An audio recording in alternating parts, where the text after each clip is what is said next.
Laipni lūdzam Unimax darbnīcā. Viena no pirmajām lietām, ko es šeit izdarīju, bija jaunas vārti. Vecie, tiem varēja būt varbūt 100 gadiem, jo bija savu laiku nokalpojuši. Tie bija sairuši, izkautuši, savīgi. Tāpēc es nolēmu izgatavot repliku. Es atklāju, ka tā ir sendviča konstrukcija. Vienkārši rāmis ar pildījumiem un no otras puses atsevišķas. Dēļi, kas novietot vertikāli un šķērsām savienot ar sijām. Es nolēmu, ka to nedaudz vienkāršošu. Es izmantošu standarta grīdas dēļi, kas ir 26 mm biezi, tāpēc, kad to salikšu sendvičā, kopā tas būs 52, kas ir pietiekams biezums vārtiem. Un, protams, ar priekšrocību izmantoju arī rievas un spundas, kas padarīs visu konstrukciju daudz stabilāku. Tas, ko jūs tagad redzat, jau ir tāds pusfabrikāts, kuru mēs drīz līmēsim, bet pirms tam es jums parādīšu. Kā tas sākās? Kas tam bija pirms tam? Un tad mēs turpināsim tālāk, līdz pilnīgam beigām, kad abas puses būs salīmētas, apgrieztas un sagatavotas ievietošanai. Durvju rāmī iesim vaļā. Sākotnējais materiāls ir priedes dēļi. Dēlis ir nedaudz vairāk par 4 metriem, tāpēc es to griežu aptuveni, uz pusēm. Un man sanāk 2 metri un 5 centimetri katrā pusē, lai man katru reizi nebūtu jāmēr. Un pie šī garuma es nevaru izmantot sānu atduras, kas ir tieši uz zāģi. Jūs varat izmantot, piemēram, sienu, vai kā es šajā gadījumā, kolonas urbimašīnas stabu, kā atduri. To var izdarīt ar jebkuru zāģi. Es izmantoju leņķzāģi, un tā kā tās ir 4 metrus garas, es, protams, izmantoju. Augstumā regulējams balsts. Kad regulējat balstu augstumu, nelieciet to pēc dēļa, kas guļ plakani, jo tām ir tendence liekties, bet labāk to nostādiet. Vertikāli un pēc tam pielāgojiet. Balsta augstumu. Daļu no 2 metru dēļiem izmantosim veselos. Vertikālajiem elementiem mēs vienkārši gareniski nogriezīsim. Spundas pielāgosim. Rievas platumu un tā tālāk. Un pārējo izmantosim, lai sagrieztu šķērseniskos, horizontālos elementus.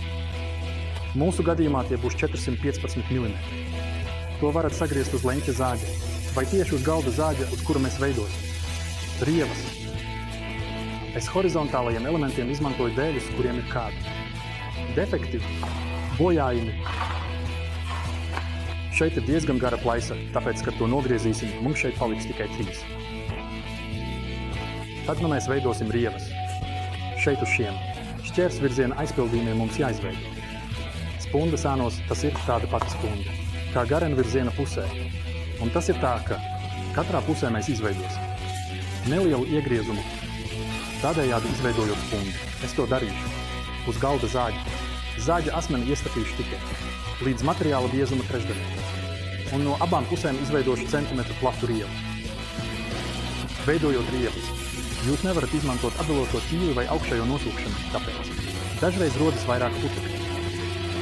Vismaz izmantoju parastu respirātoru. Īpaši dažiem cietiem Āzijas kokiem. Saskaņā ar dažiem pētījumiem ir lielāks vēža risks, ja ieelpojat šos putekļus. Kopumā ir 15 šķērseniskās lamelas, bet tikai 13 no tām ir īsākas ar garumu 415. Attiecīgi 395, jo katrā pusē mēs vēl nogriezīsim to centimetru malu. Bet tad tās divas, proti, viszemākā un visaugstākā, tām jābūt garām visā durvju platumā, jo stūrums. Mēs pārklāsim horizontālo ar slīpo daļu. Uz pildījumu malām mēs izfrezēsim tādas ceturdaļas, apļa rievu. Tam izmantosim šādu izliektu frēzi.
pilnīgi griestu zāģis darbnīcas vidū ir pamats, jo ap to ir daudz vietas, tāpēc varat manipulēt ar lieliem sagataviem, bet arī pat zāģu galdu varat izmantot dažādām montāžām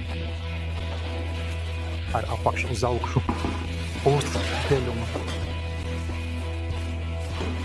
Sastāv no 4 veselām dēļiem. Šīs malas ir tādā veidā garaniski sagrieztas. Vienā pusē ir spunde, otrā pusē ir rieva, tāpēc viss tādā veidā savienojas kopā. Tātad. Un kopējais platums jau ir faktiski vārtu rupjais platums. Tas ir 67 centimetri. Un es izrietēju no tā, no šī placuma pēc tam, no šī šeit uzmanību, šeit abas malas dēļi ir ar rievām uz iekšpusi, jo šajās rievās tādā veidā nāks pildījumi.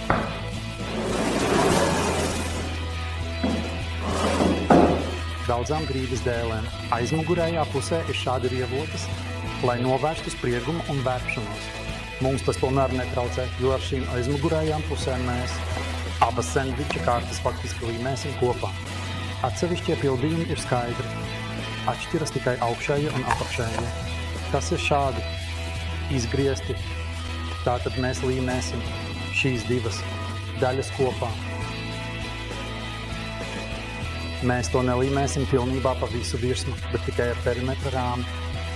Līme vispār nenonāks rievās un tāpās. Tās būs brīvas, lai tas varētu kustēties. Un pēc tam mēs to apgriezīsim un pielīmēsim pie apakšējās kārtas. Apakšējās garaniskās dēļus. Nedaudz pievilkšu ar skavām, lai tie būtu kopā, nedaudz savilkt garumā. Un tagad mums būs nepieciešamas daudz skavas.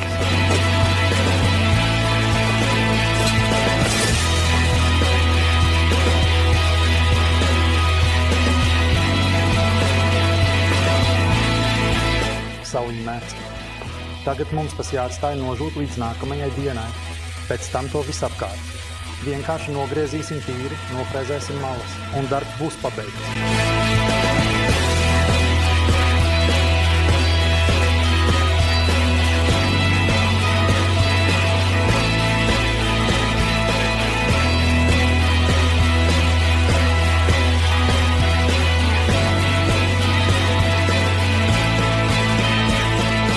Un nākamreiz mēs izveidosim iedūgumu slēdzenes ielikšanai.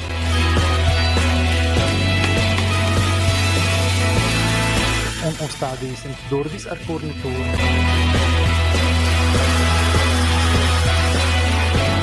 Tiekamies Unimax darbnīcā.